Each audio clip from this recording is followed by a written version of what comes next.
Bonjour à toutes et à tous et bienvenue dans cette nouvelle édition de l'actualité régionale en ce jeudi 4 janvier. Avant toute chose et comme d'habitude vos prévisions météo, qui plus est aujourd'hui après la tempête Eleanor passée hier sur le quart nord-ouest de la France. Le temps restera bien perturbé aujourd'hui avec beaucoup de vent, encore 80 km par heure en rafale sur le littoral.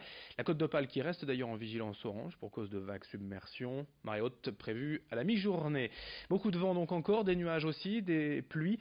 Heureusement les perturbations pourraient se dissiper à la mi-journée pour laisser place cet après-midi un temps plus sec, voire même ensoleillé. Les températures, elles continuent de grimper de 11 à 12 degrés pour les maximales aujourd'hui.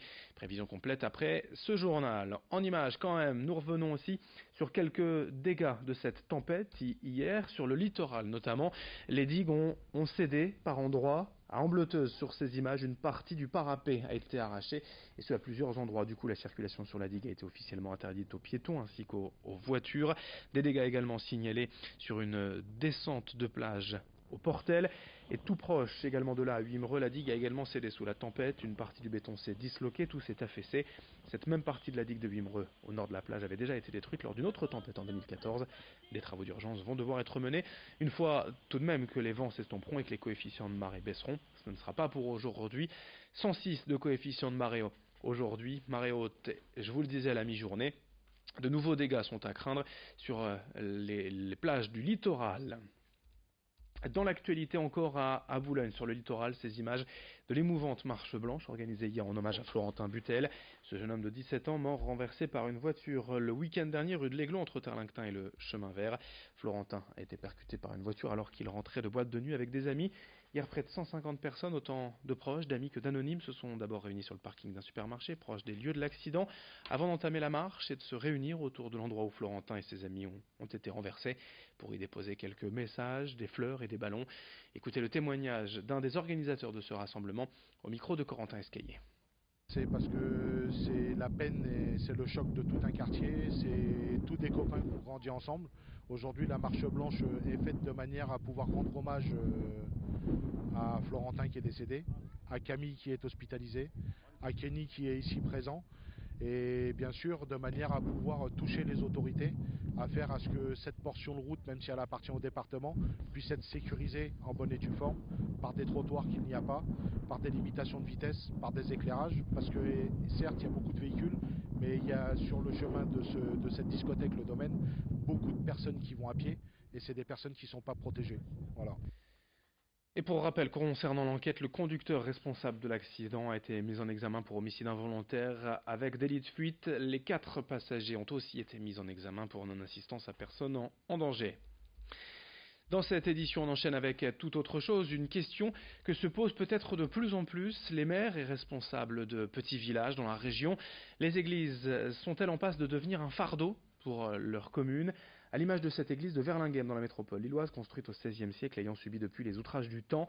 Depuis la loi de séparation de l'église et de l'État en 1905, tous les lieux de culte construits avant 1905 justement ont été placés sous la responsabilité des communes. Or pour beaucoup d'entre elles, le budget d'entretien et de rénovation est souvent impossible à envisager. Exemple ici à Verlinghem où le clocher, la charpente et la toiture seraient à refaire. Mais le coût des travaux estimé à plus d'1 million d'euros est presque impossible à supporter pour la commune seule. Explication avec l'adjoint à l'urbanisme à propos de ces financements au micro de Brieux-Gorchy. Cette opération est budgétisée, donc quel que soit donc une grosse partie sera budgétisée en autofinancement, puisqu'on budgétise progressivement tous les ans des sommes pour mettre sur l'église. Ensuite, on a lancé une souscription par le biais d'une association pour le patrimoine. Donc on espère que effectivement la population de Verlinghem répondra favorablement à cette souscription. Et s'il le fallait, bien évidemment, à la fin, il y aurait recours à l'emprunt s'il le faut. Mais je ne pense pas pour l'instant que ça soit nécessaire. Dans le reste de l'actualité également, on passe au sport avec du football ce week-end. Les 32e de finale de la Coupe de France, le petit poussé régional Hasbrook accueillera Caen, équipe de Ligue 1, samedi à 18h au stade d'Amet. Plus une seule place n'est en vente. Les 3000 billets ont trouvé preneur en à peine quelques heures en début de semaine. 6 divisions séparent les deux clubs, mais les joueurs d'Hasbrook veulent croire en leur chance. Après avoir éliminé, c'était sur ces images, l'équipe de Beauvais 3-0 au tour précédent. Le club rêve d'un nouvel exploit, cette fois face aux professionnels de Caen. L'équipe d'Hasbrook a joué son dernier match de préparation ce mardi à Péranchy avec une victoire 2-1 et aucun blessé à déplorer, heureusement. Hasbrook et son entraîneur Frédéric Persson sont prêts pour l'exploit. La clé du match avec l'entraîneur d'Asbrook au micro de Briogorski. La clé, il en faudra beaucoup, je pense. Hein. Une seule ne suffira pas. Il faudra être bon, déjà, nous, être plus qu'à 100%. Il faudra que les supporters soient derrière nous. Il faudra que notre terrain nous avantage. Il faudra qu'on soit solidaire et surtout qu'on soit hermétique à la frustration parce que le ballon, je pense qu'on n'aura pas beaucoup. Ça voudra dire qu'il faudra être solidaire, mais ça, on est capable de le faire. Donc, il va falloir beaucoup d'ingrédients, beaucoup de clés, comme je le disais. Mais il suffit d'une pour ouvrir la porte.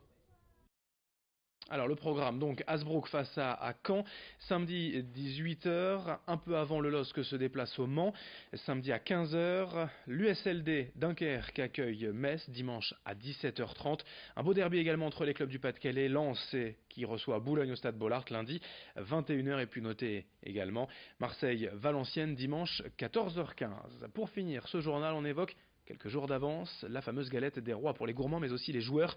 La boulangerie du château à Comines fait preuve chaque année d'originalité.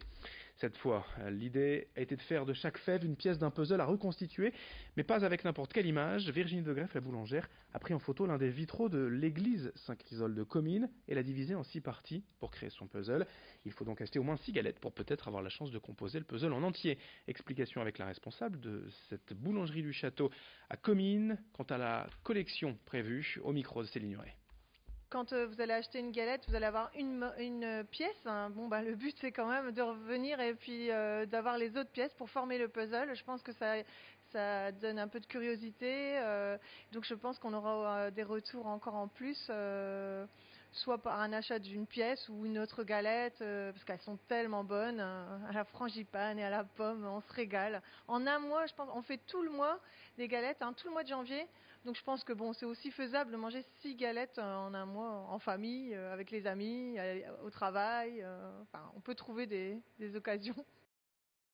Allez, fin de cette édition. Dans un instant, à suivre vos prévisions météo. Je vous le rappelle quand même que l'on reste en vigilance orange sur le littoral pour cause de vagues submersion. Ce sont les grandes marées encore aujourd'hui. On dépasse les 100 de coefficient 106 prévus à Calais. Marée haute à 13h50 à la mi-journée. Soyez prudents lors de vos déplacements près des côtes. Dans un instant, les prévisions météo. Très belle journée à tous.